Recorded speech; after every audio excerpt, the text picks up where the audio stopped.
constante e permanente. Não tem lugar para a iniquidade prosperar.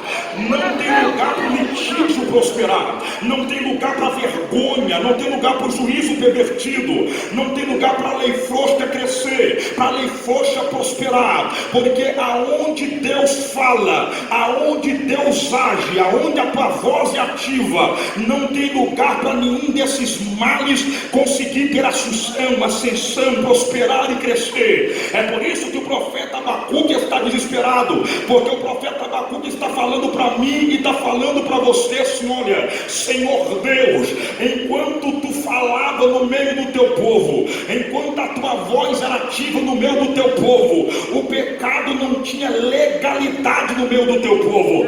Enquanto tu estava falando no meio do teu povo, os sacerdotes obedeciam e respeitavam a tua lei. Enquanto o Senhor falava no meio do teu povo, ninguém se atrevia a se tornar corrupto no meio das lideranças tribais, das lideranças sociais, das lideranças políticas do lugar. Enquanto o teu nome era ativo, havia a sua glória manifestada no templo, manifestada no meio do teu povo, e não tinha lugar para vergonha, não tinha lugar para vexação, não tinha lugar para destruição.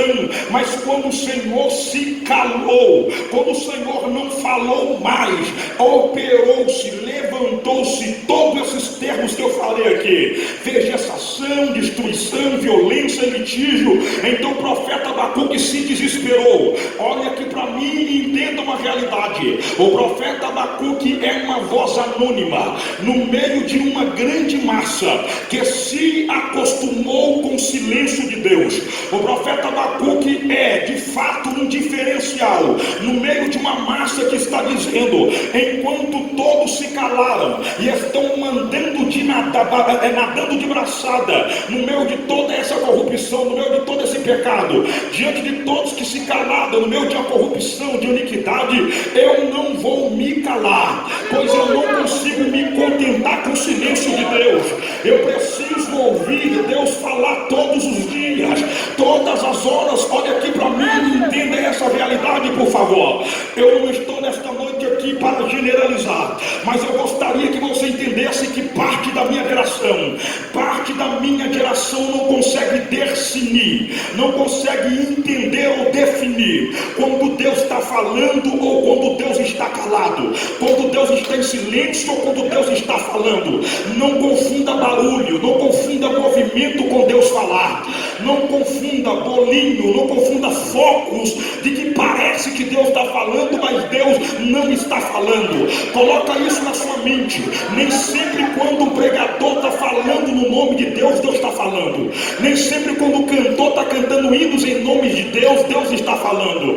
Nem sempre quando um profeta está profetizando, entre aspas, em nome de Deus, Deus está mandando ele profetizar. Nós estamos vivendo uma época que em boa parte do nosso país tem lugares que Deus não está falando e tem gente com certeza que Deus está falando. Deus está calado, Deus está em silêncio, mas tem gente manobrando as Santas Escrituras segundo a sua própria vontade, usando a sua própria voz, mas Deus não está falando na Escritura ao qual ele está esboçando. Deus está calado, Deus não está dando a direção, mas ele está falando. Tem gente compondo hinos em nome de Deus, sendo que Deus não deu hino para eles. Você tem que entender isso? Às vezes Deus está calado, Deus está em silêncio e Deus não está falando. Agora entenda a realidade aqui do que Deus está falando esta noite aqui. Quando Deus não está falando no meio do teu povo, quando Deus está calado no meio do seu povo, qualquer foco que parece ser avivamento não passa de movimento, não passa de barulho, não passa de junta-junta e não passa de oba-oba. Avivamento de verdade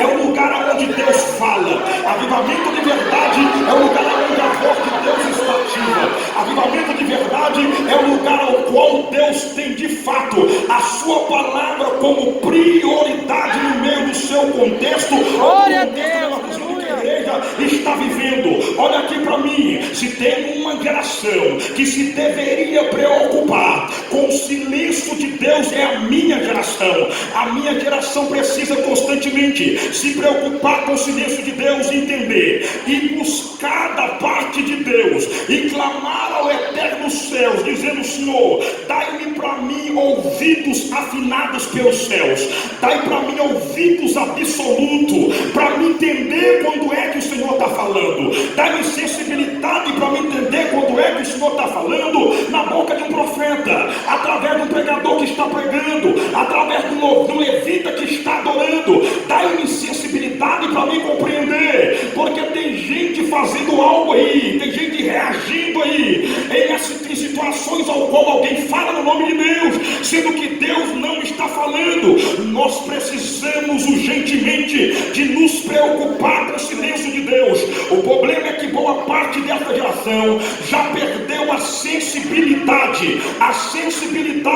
A sua audição não está mais aguçada para entender quando Deus está falando ou quando Deus deixou de falar. Por quê, pastor Tiago? Porque tem gente vivendo no meio de um contexto de iniquidade, tem gente vivendo no meio de um contexto de vegetação, tem gente vivendo no meio de um contexto de destruição, de juízo pervertido, de lei frouxa, e aí quando está no meio de tudo isso, ele fica cauterizado, e para ele de fato Deus falando ou não falando não tem problema, é só mais uma MUP, é só mais um congresso, é só mais um culto, é só mais uma mensagem. Eu não estou nem um pouco preocupado, eu não estou nem um pouco, eu quero que o congresso acabe, eu participei, tirei foto, foi mais um evento, eu vou para minha casa e aguardo o próximo evento.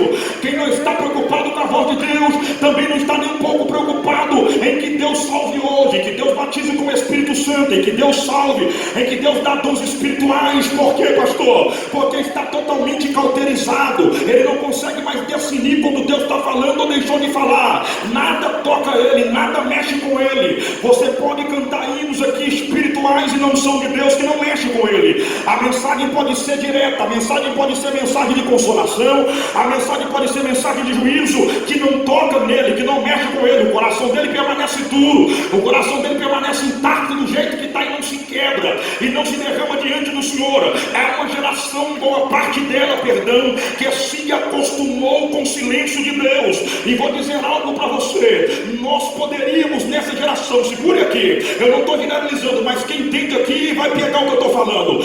Nós poderíamos ter cultos muito melhores do que cultos que nós temos.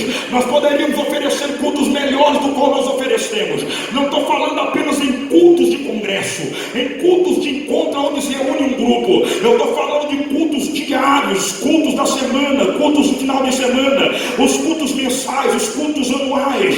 Se nós fôssemos sensíveis à voz de Deus, nós teríamos cultos muito melhores do que esses que nós temos. Está faltando sensibilidade. Por que, pastor Tiago? Entenda uma realidade: se a minha geração se desesperasse com o silêncio de Deus, como alguns se desesperam quando a conta de luz chega cara, quando a conta de água chega cara, como alguns se desespera quando perde o celular ou quando o seu celular é roubado. Se minha geração se desesperasse com o silêncio de Deus, como se desespera quando perde o namorado, quando perde uma namorada. Tem alguns até que faz greve de fome, tem alguns até sendo crente, ameaça que vai suicidar porque perdeu o namorado, porque perdeu o noivo. Se minha geração se desesperasse com o silêncio de Deus, como se desespera quando o Facebook sai fora do ar, quando o WhatsApp sai fora do ar, ou quando perde o lançamento do filme, ou quando perde aquela novela que na linguagem de Deus está pegando fogo. Se minha geração se desesperasse com o silêncio de Deus, quando se desespera quando o seu time está próximo de ser rebaixado, ou quando o seu time perde o campeonato. Se a minha geração se desesperasse com o silêncio de Deus, como deveria se desesperar adiante dessas coisas terrenas, nós teríamos os cultos de avivamentos verdadeiros, nós teríamos verdadeiros avivamentos no meio da igreja, nós teríamos salvação de alma todos os dias, nós teríamos batismo com o Espírito Santo todos os dias, nós teríamos dons espirituais, o céu estenderia no meio de nós haveríamos pessoas profetizarem e outras interpretarem. Você veria criança de 5 anos falando em mistério e o Senhor de 70 anos interpretando a línguas estranhas. Você